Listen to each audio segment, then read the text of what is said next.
People who are into it because they're just so passionate about it, because it's not a popular sport.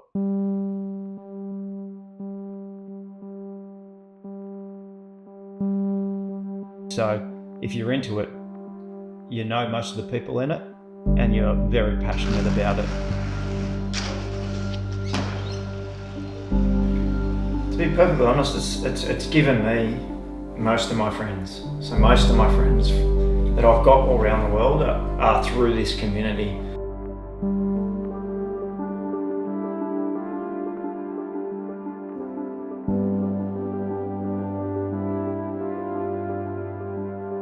Australian skating scene was incredible. Like, compared to the rest of the world for how small we were, the percentage of Australian skaters, I mean, there would have been, in the top 20 skaters in the world, or maybe 30 skaters in the world, 10 of them would have been Australians, which is just absurd.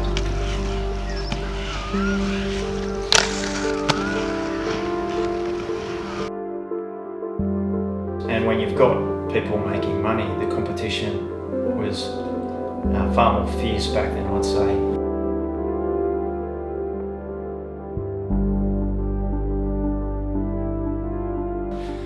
I was super lucky to have quite a few photos in these, but to get a photo in Daily Bread magazine, all box, all 4 in a row, was not lost on how lucky I was to get these.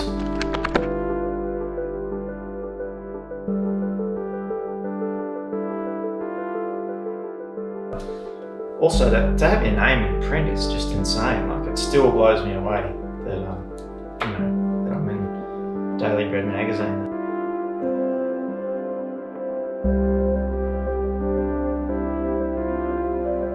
That time was just an incredible time in skating. We were pushing ourselves so much that to get a photo in this, you had to do something that was either looking absolutely amazing or was just super, super dangerous. Like, it was a crazy time in skating where you had to push your limit so much just to get one photo in a magazine.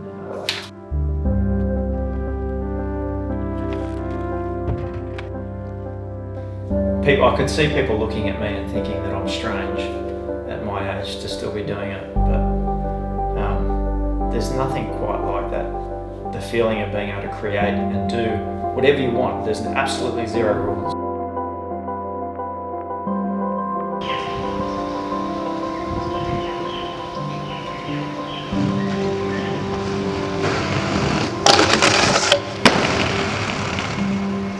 I'd like to think that I encourage other people that are my age and younger to see that they can keep going. They don't have to stop.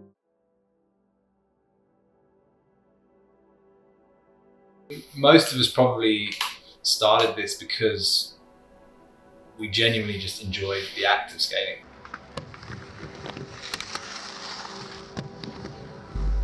I think that's pretty much why all of it started, but I'd say what keeps most of us involved is the community that surrounds it, the friends we've made.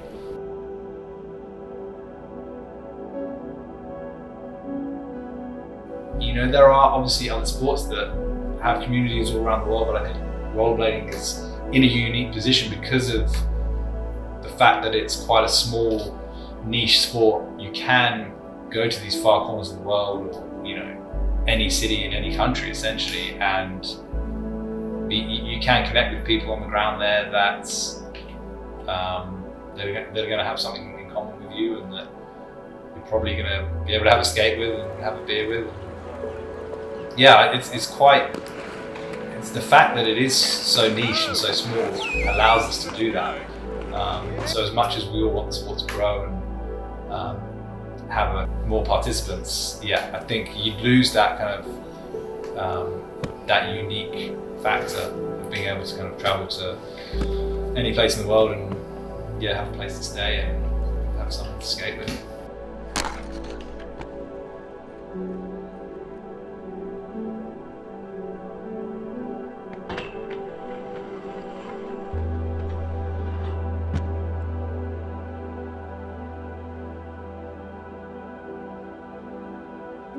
I've been been involved with skating since 1996, so yeah, 20 odd years now. And I think, you know, in the early years, I wanted to be, you know, the best skater I could be, and wanted to kind of follow the path that most people do, and, you know, try to get sponsored and all that good stuff. But as soon as I kind of picked up a camera, I started to realize that I was actually better at that, and I enjoyed that more. And so in recent years, I've definitely put more focus on the filmmaking side of things. But I still do love to skate, and, you know, I think if I didn't still skate, you know, I wouldn't be making these films. So they come together, really. They come hand in hand. I don't think I could, you know, do one without the other.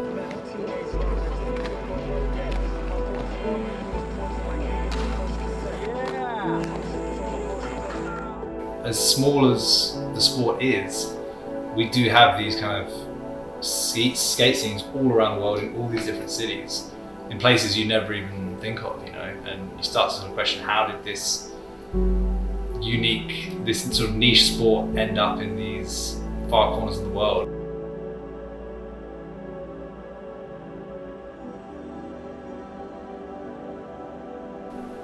Because it isn't a mainstream activity. It isn't considered.